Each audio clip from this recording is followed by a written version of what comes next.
Oke, di sini saya akan menjelaskan materi pertemuan yang kedua mengenai proses data mining ya. Nah, di sini proses data mining di sini yang dibahas adalah mengenai proses dan tools dari data mining, penerapan dari proses data mining yang terakhir adalah evaluasi model data mining.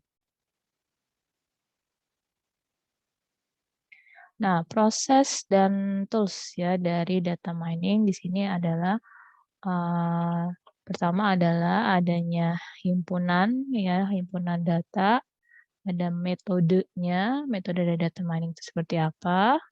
Di sini ada pengetahuan, berupa pengetahuan, jadi memahami model yang sesuai. Berikutnya adalah evaluation. Nah, kalau kita sebut dengan himpunan data, di sini disebutnya adalah data preprocessing.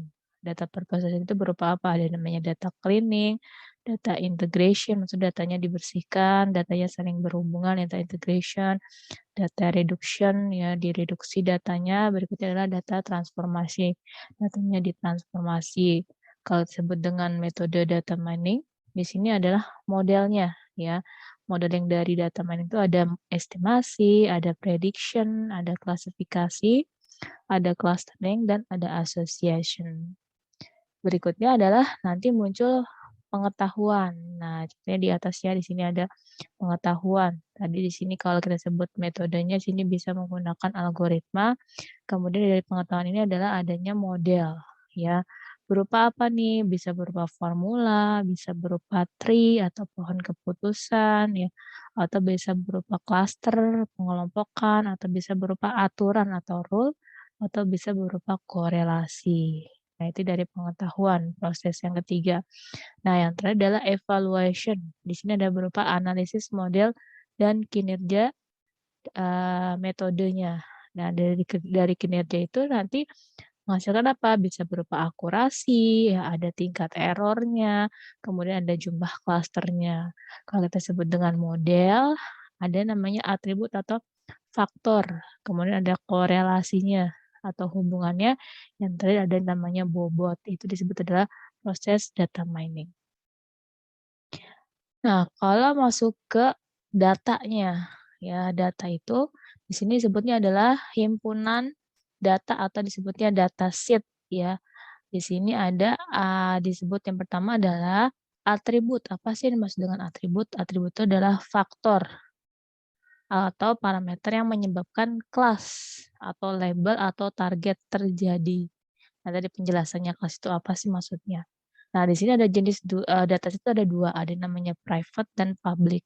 Kalau kita sebut dengan private dataset, berarti dataset dapat diambil dari organisasi yang kita jadikan objek penelitian, ya. Jadi datanya private, ya. Jadi, eee, tidak sembarangan kita dapat datanya, ya. Datanya tidak dapat secara umum, ya. Contohnya adalah data bank, data rumah sakit, data industri, ya, pabrik, data perusahaan jasa, dan lainnya. Kalau kita sebut dengan public dataset, berarti apa? Datasetnya dapat diambil dari repository publik yang disepakati oleh para peneliti data mining. Jadi datanya itu kita bisa akses ya. Misalnya di mana? Di UC Repository, ya ada ACM sampai di ics.uci.edu ya. Ada ACMKDDKAP ya. Misalnya di SIKDD, kemudian ada prediction IO ya bisa dilihat di Doc Prediction. Kemudian ada di Kaggle ya, di sini www.kaggle.com di datasheet-nya. Nah, ini sebut adalah public dataset.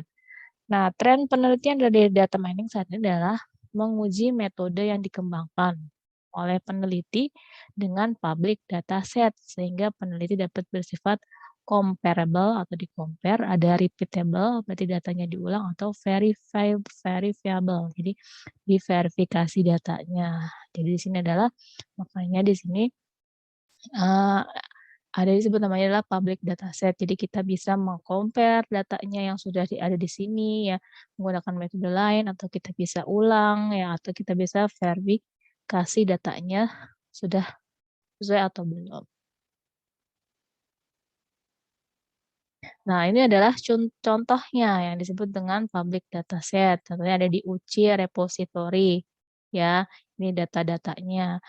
Datanya banyak ya, tahunnya bisa tahun 90-an atau yang terbaru juga ada tahun 2021 ya, yang terbaru misalnya. Atau bisa di Kaggle ya, Kaggle dataset. Ini sama ya, kita tinggal cari aja mau data apa nih, misalnya data marketing ya, atau data eee, penyakit diabetes atau penyakit, hati. Nah, di sini bisa kalau data itu sudah di-publik ya di, Kaggle dataset. Nah, di sini kita masuk mengenai tadi, dataset itu apa sih? Disebutnya adalah himpunan data. Nah, kita sebut dengan atribut nih, contohnya ada data nih, ya. Data dalam suatu tabel. Nah, kita akan menjelaskan apa sih yang namanya dengan atribut atau feature atau dimension. Jadi yang namanya atribut ini. Misalnya sepal length, senti, sepal width, petal length, ya, petal width atau nah ini disebut adalah atributnya. Kemudian namanya kelas atau label atau targetnya ya dari atribut ini yang menjadi kelas atau label atau targetnya apa disebut adalah tipe.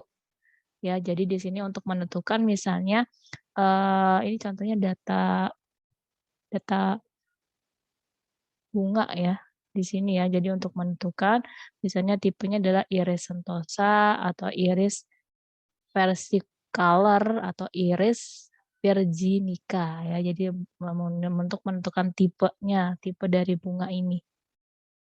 Kemudian kalau yang disebut dengan satu, misal satu, sepalengnya 5,1, sepal width-nya 3,5 senti, petal length-nya ada 1,4 atau 1,4, petal width-nya 0,2, tipenya iris sentosa. Nah, ini disebut adalah namanya record ya.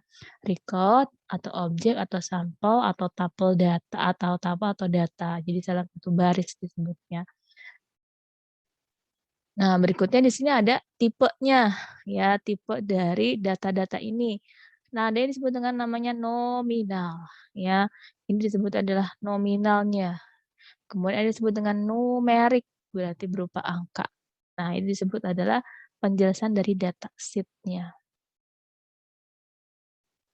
Kemudian kita masuk metodenya ya, metode dari data mining. Di sini ada estimasi ya, atau estimation bahasa Inggrisnya. Di sini ada linear regression, ya ada metode yang menggunakan neural network, ada deep learning, ada SVM atau support vector machine atau generalized linear model ya dan lainnya. Kemudian ada forecasting atau prediksi atau peramalan. Di sini ada sama ya. Ada RL ya, neural network, deep learning ya, SVM, ada generalized model dan lainnya. Kemudian namanya klasifikasi ya, bisa menggunakan decision tree. Nah, decision tree ini ada metodenya di sini ada chart, ada ID3, ada C4.5, ada Cradle C4.5 ya. Ada ini disebut decision tree. Kalau kemudian ada namanya Naive Bayes atau NB, ada K, Nearest Neighbor atau KNN, ya ada LDA, Linear Discriminant Analysis, kemudian ada L, Linguistic Regression atau Locker dan lainnya. Kemudian namanya clustering, kelas itu dikelompokkan, bisa menggunakan metode menggunakan Kamins, Kamedoid, ya, self organization map, atau SUM, kemudian ada fuzzy Simins atau FCM dan lainnya. Kemudian yang terakhir adalah namanya association atau asosiasi. Di sini bisa menggunakan FP growth metodenya. Ada a priori ya, kemudian ada coefficient of correlation sama chi-square. Nah, ini adalah metodenya. Jadi ada metodenya ada 5, kemudian di sini adalah uh, model atau model yang kita gunakan. Tadi bisa kalau misalnya classification bisa menggunakan decision tree ya. Nah, itu adalah metode data mining-nya. Nah, kita masuk mengenai pola atau pengetahuan ya, modelnya. Pengetahuan bisa berupa pola atau model. Nah, di sini ada 5. Pertama adalah formula atau function ya, menggunakan rumus atau fungsi regresi. Contohnya misalnya waktu tempuh sama dengan 0,48 ditambah 0,6 jarak, 0,6 dikali jarak ditambah 0,34 lampu ditambah 0,2 pesanan. Nah, itu disebut adalah formula ya. Jadi berupa formula, pola atau modelnya. Atau bisa menggunakan namanya decision tree. Nah, ini contohnya decision tree. Disebutnya adalah pohon keputusan tadi contohnya metode yang bisa menggunakan C4.5. Kemudian ada tingkat korelasi, ada bisa berupa rule atau aturan. Misalnya apa? If IPS 3 ya sama dengan 2,8 dan lulus tepat waktu ya. Indeks prestasi semester 3 ya misalnya 2,8 dan lulus tepat waktu. Itu disebut adalah rule atau aturannya. Kemudian yang terakhir adalah cluster. Ya, disebut clustering ya kita kelompokkan nih misalnya ini kelompoknya DA, KJH, di sini adalah ECB, di sini kelompoknya GIF. Kemudian dibikin kelompok lagi nih, ya, dikelompokin di sini, ya. Kemudian nanti si ini nanti dia bisa ke data yang ini, ya. Kemudian ini yang data yang di bawahnya nanti dia saling berhubungan dengan data yang mana. Atau kalau di matematika AUB ya gabungan, ya irisan, nah itu ada contoh cluster. Nah berikutnya masuk yang keempat adalah evaluasi, ya di sini disebutnya adalah masuk ke evaluasi. Di sini evaluasi akurasi, error dan lainnya di sini adalah contohnya untuk evaluasi ada disebutnya estimation, ya. Ada error misalnya menggunakan root mean square error atau RMSE. MAPE. Kemudian ada prediction ya atau forecasting, prediksi peramalan sama ya, ada RMSE, MSE, MAP dan lainnya. Kemudian ada classification. Kalau classification evaluasinya nanti menghasilkan namanya conversion metric atau berupa akurasi atau menggunakan ROC kurva ya atau kurva area under curve atau AUC. Yang berikutnya adalah clustering, di sini adalah internal evaluation, ya. Kemudian ada external evaluation. Di sini contoh menggunakannya sama, ada convention metric atau F-measure. Yang terakhir adalah association. Nah, kalau disebut association berarti di sini nanti bisa berupa grafik ya, leaf ratio atau menggunakan precision and recall atau FMU. Kriteria evaluasi dan validasi model. Jadi yang menjadi kriterianya apa sih? Yang pertama adalah akurasi, ya ukuran dari seberapa baik model, ya. Tadi misalnya menggunakan C45 dapatnya decision tree, berarti nanti akurasinya berapa nih dari data yang kita dapat, ya. Disebut adalah akurasi, seberapa baik model mengkorelasikan antara hasil dengan atribut dalam data yang telah disediakan. Kemudian terdapat berbagai model akurasi, tetapi semua model akurasi tergantung pada data yang digunakan. Berikutnya adalah kehandalan, ukuran di mana model data mining diterapkan pada dataset yang berbeda. Model data mining dapat diandalkan jika menghasilkan pola umum yang sama terlepas dari data testing yang disediakan, ya, kehandalan atau ukurannya. Yang berikutnya adalah kegunaan, mencakup berbagai metrik yang mengukur apakah model tersebut memberikan informasi yang berguna, ya. Dari data itu berguna nggak sih, ya? Tadi misalnya data kelulusan mahasiswa, ya. Dari data yang kita gunakan nanti bisa digunakan nggak sih? Nah, itu disebut adalah kegunaan. Keseimbangan di antaranya ketiganya diperlukan karena belum tentu model yang akurat adalah handal. Ya, jadi misal modelnya akurat, belum tentu handal, dan yang handal atau akurat belum tentu berguna. Ya tadi ya, kita punya data tentang kelulusan, datanya akurat enggak, ya, nanti bakal bisa digunakan atau enggak. Nah, itu disebut adalah kriteria evaluasi dan validasi model. Nah, kita masuk ke tools-nya. Ini ada tools yang digunakan adalah menggunakan RapidMiner. Nah, tools-nya banyak ya untuk, mengolah data-data mining tidak mesti menggunakan RapidMiner ya, ada tools-nya. Kalau ini saya menjelaskan contohnya. Di sini ada si RapidMiner ya, dimulai di tahun 2001 ya oleh Ralph Klinkenberg ya.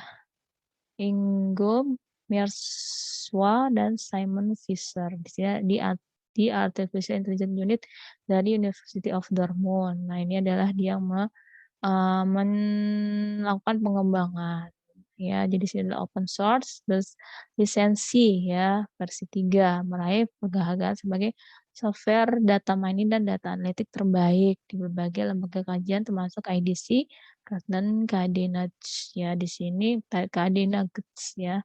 Nah, itu adalah contoh penggunaan RapidMiner. Nah, ini ya, kalau kita buka RapidMiner, ini adalah tampilannya, ya, tampilan si RapidMiner-nya.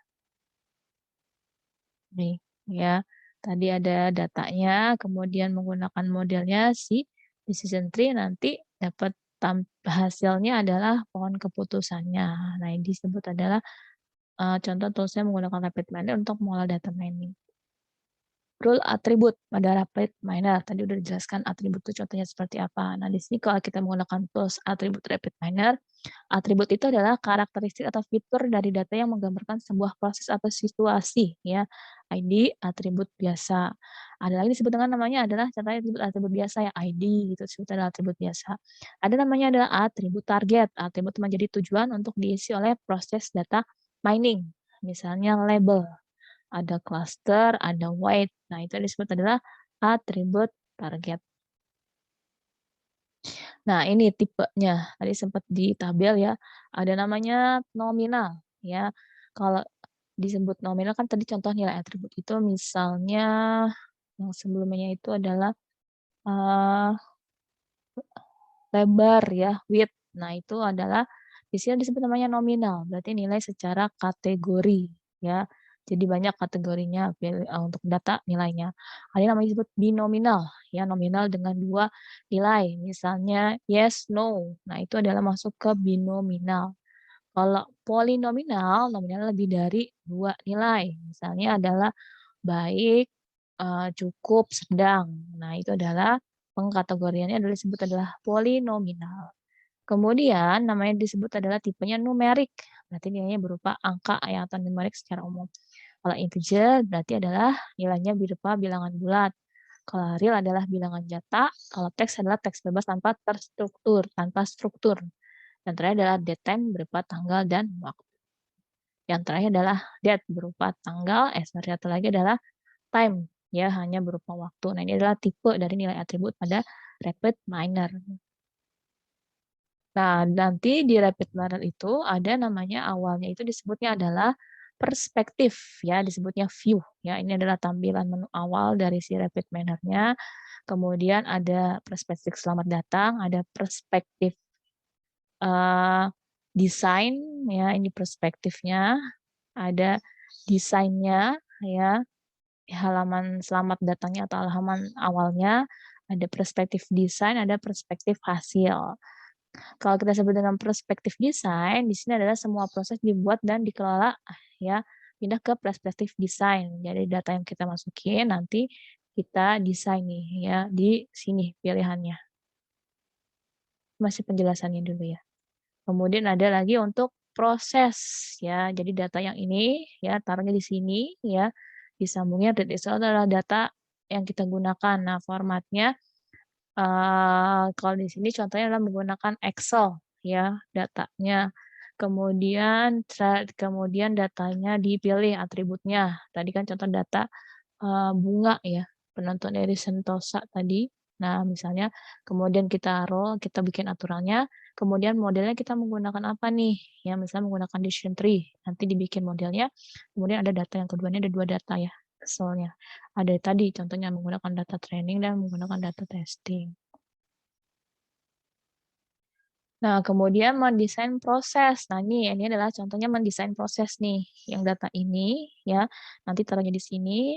Di sini adalah kumpulan dan rangkaian fungsi-fungsi operator yang biasa disusun secara visual atau visual programming. Nah, ini contoh penyusunan dari data yang kita mau proses.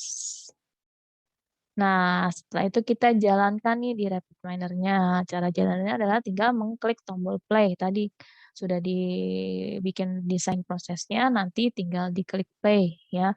Nanti kemudian ada run-nya atau bisa menggunakan kunci F11 untuk menjalankan atau merunning data yang sudah kita, masukkan di Rapid Planner-nya.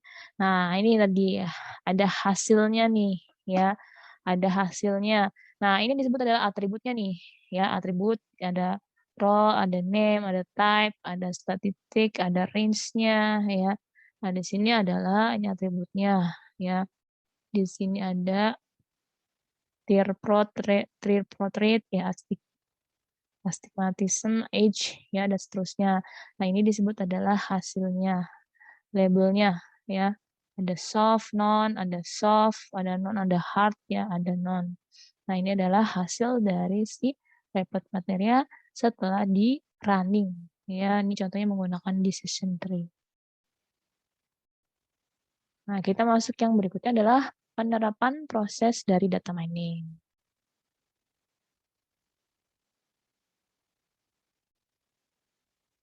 Penerapan dari proses data mining, diulang lagi yang tadi ya, ada 4, ada himpunan, metode, pengetahuan, dan evaluation. Nah, contohnya misalnya apa nih? Ya, kita menggunakan rekomendasi main golf atau enggak. Ya, jadi di sini adalah lakukan training pada data golf, ambil dari repository di Rapid Manner dengan menggunakan algoritma decision tree. Tampilkan himpunan dataset ya dan pengetahuan atau model tree yang terbentuk. Ini contohnya ya, kita buka Rapid Manner-nya. Berikutnya kita pilih ya. Di sini datanya mau yang mana, kita pilihnya yang blank aja. Kemudian berikutnya kita akan tampil seperti ini. Nah, di sini nih ya ada namanya data repository, data golf yang kita ambil. Nah, dari data golf itu ya kita klik drag kemudian masukkan di sini di prosesnya. Kalau misalnya data itu ya buat nampilinnya nih ya dapat tampil datanya di next ya. Jadi di sini nanti tampil data sheet-nya yang kita mau gunakan. Nah, ini tadi ya, ada namanya data yang biasa ya, atribut biasa, contohnya tadi ada row number. Nah, ini data yang bakal kita gunakan. Ini disebut dengan atribut, ada play, ada outlook, ada temperature, humidity, ya. Kemudian di sini ada wind, ya, anginnya, ya. Di sini adalah penjelasan dari data-datanya. Contohnya play, no, yes. Tadi kalau dua pilihan berarti di binominal. Kemudian di sini ada banyak ya, di Outlook itu ada sunny, overcast ya. Nah, ini contoh masuk ke data wali nominal. Temperatur misalnya berupa angka boleh nih masuk ke numerik. Kalau wind ada dua nih, false, true, berarti binominal. Nah, itu tadi penjelasan mengenai si atribut dari datanya. Nah, dari data tadi ya, kemudian, tampilkan ini statistiknya ya, berapa yang main ya. Kalau misalnya datanya kalau misalnya ditentukan dia bakal main atau enggak, di sini adalah yang bermain ada 5, hasilnya ada 5 data, yang no, yang bermain ada 9 ya. Kemudian kalau berdasarkan cuaca, overcast ada 4, hujan ada 5. Kemudian, temperatur ya di sini dia pakai integer tipe datanya. Kemudian ada nominal, untuk si anginnya di sini pakainya nominal, true or false ya. Nah, ini adalah untuk menghasilkan datanya. Nah, dari data ini, kemudian kita pakai modelnya apa nih? Ya, di sini contohnya adalah menggunakan decision tree, berarti datanya diklik ya, kemudian dihubungkan. Nah, ini adalah si, eee hasilnya ya, hasilnya mau seperti apa. Nah, tadi ya di-running, nanti didapatkan nih tree-nya dari mana? Dari data yang ini, ya. Ini sama ini dari dataset-nya menggunakan model. Nah, ini result-nya ya di-running, dapatlah ya tree-nya ya. Dengan outlook-nya overcast berarti dia bermain ya. Dengan outlook-nya rain, anginnya adalah nggak berangin, false, maka dia bermain. Kalau misalnya di sini outlook-nya rain, hujan, ya anginnya adalah ada, berarti dia nggak bermain. Main golf ya ini. Kemudian kalau misalnya outlook-nya sunny, ya sun itu agak cerah ya. Kemudian humidity kelembapannya adalah lebih dari 77, ya berarti dia nggak bermain. Kalau di sini kelembapannya kurang dari 77 dia bermain. Ini adalah cara membaca si model dari pohon keputusannya. Nah, berikutnya adalah evaluasi si data mining-nya. Dari pengetahuan kita masuk ke evaluation, berarti ada analisis model dan kinerjanya. Nah, di sini evaluation kinerja modelnya ya. Yang pertama ada estimation, ada prediction ya, ada classification, ada clustering, yang terakhir adalah association. Nah, kalau kita sebut dengan evaluation data mining, jadi di sini ada pembagian data sheet-nya ya. Perbandingan 9:10 atau 80:20 ya. Ada namanya data training dan data testing. Data training itu adalah untuk pembentukan model dan data testing untuk pengujian modelnya ya. Jadi ada 90 dan 10 ya.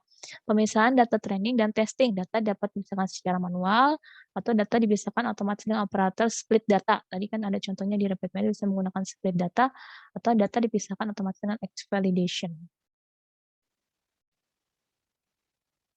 Nah, ini contoh pemisahan data secara manual. Contohnya di sini adalah credit approval ya untuk membuat model, kemudian testingnya untuk menguji model.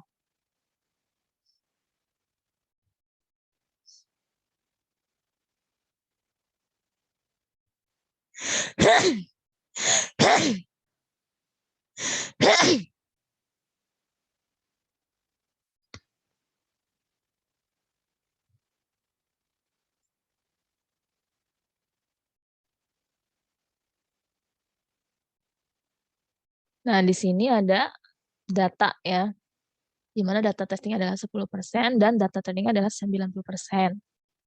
Data training sebagai pembentuk model dan data testing untuk pengujian model atau disebutnya ukur performance. Nah, di sini tadi ya datanya ada diambil data 10%, kemudian data yang 90%. Jadi data yang tadi kita punya kita bagi ya, di sini data 10%. Baginya gimana? Baginya ya random aja. Ya, misalnya ada berapa data kita tarik aja 10% misalnya berapa, kemudian ke bawahnya berapa. Kemudian kita pilih modelnya ya di sini decision tree datanya, kemudian kita masukkan modelnya. Nah, kita nanti mau mengukur nih ya performance-nya ya. Nanti ada di operator cari aja performance ya di rapid manners-nya nanti tinggal dimasukkan. Nah, tadi kan ya kalau kita sebut dengan evaluation ada namanya disebut conversion matrix atau akurasi.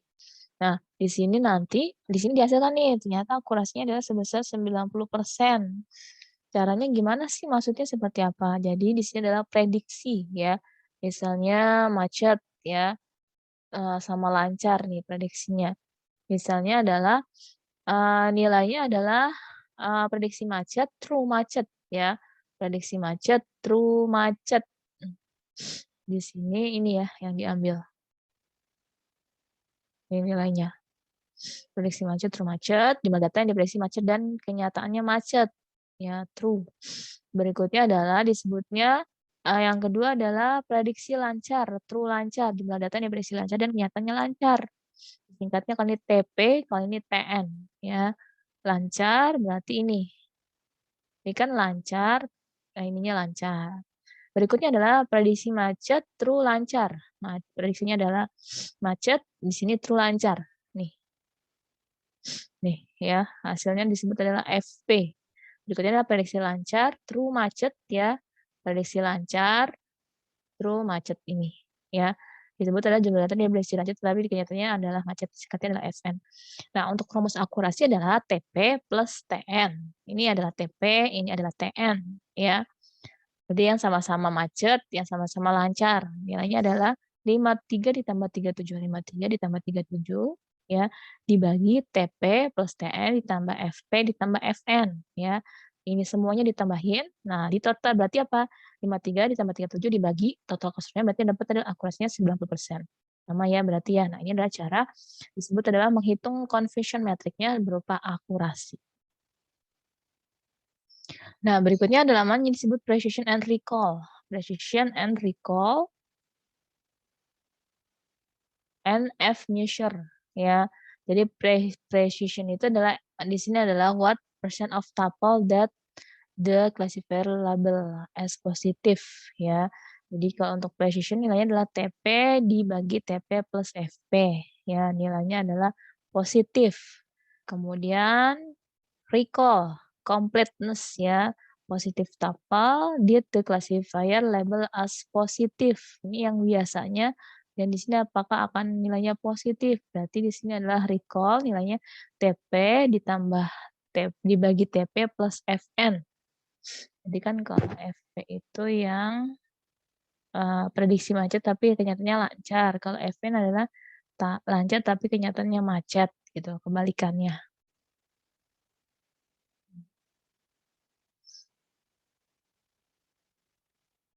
Nah, kemudian measure adalah rumusnya 2 dikali precision dikali recall dibagi precision ditambah recall.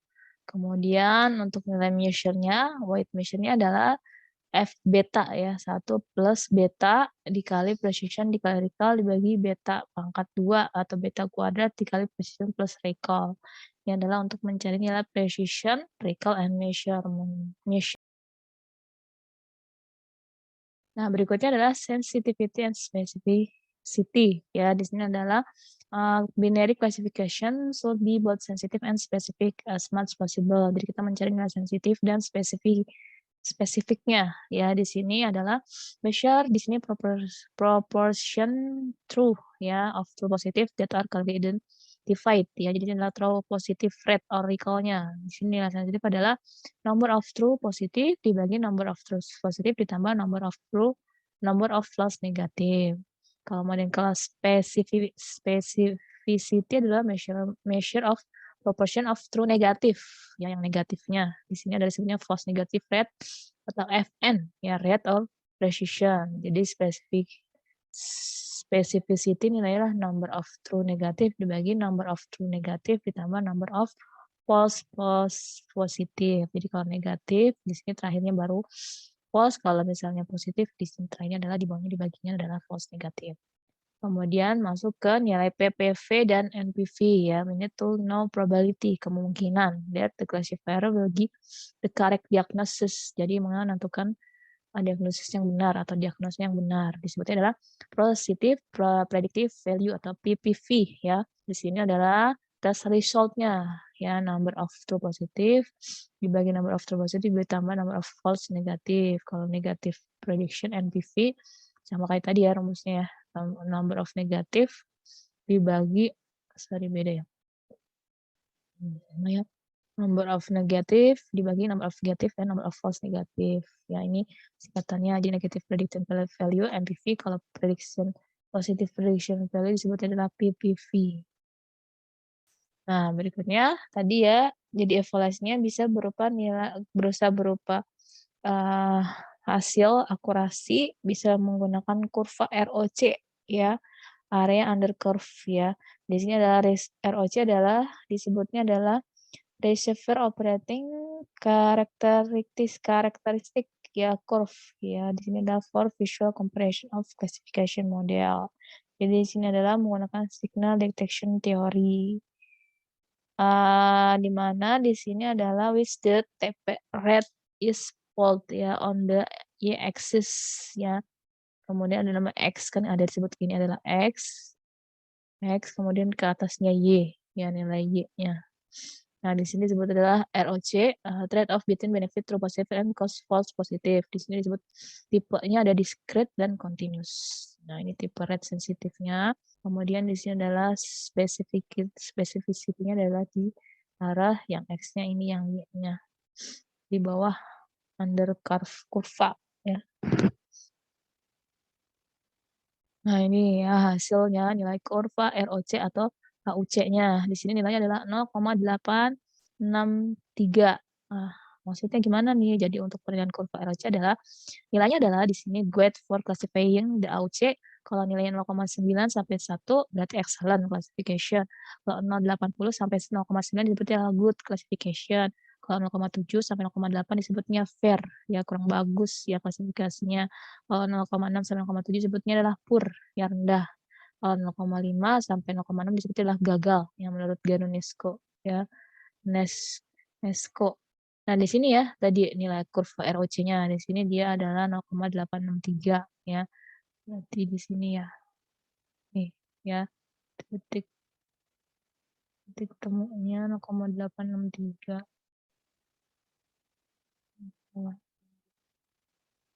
Nah, ya itu adalah penjelasan dari penilaian nilai kurva ROC-nya. Nah, yang berikutnya adalah yang terakhir adalah pemisahan data otomatis dengan split data. Nih ya, tadi kita mau masukin nilainya adalah 0,9 sama 0,1 tadi data training dan data testing. Nah, ini langsung ya, relative data, data yang ada kita split ya. Tadi di sininya jangan lupa dimasukin ya partitionnya ya. Partitionnya 0,9 sama 0,1. Makanya tadi ya modelnya apply model kemudian proof.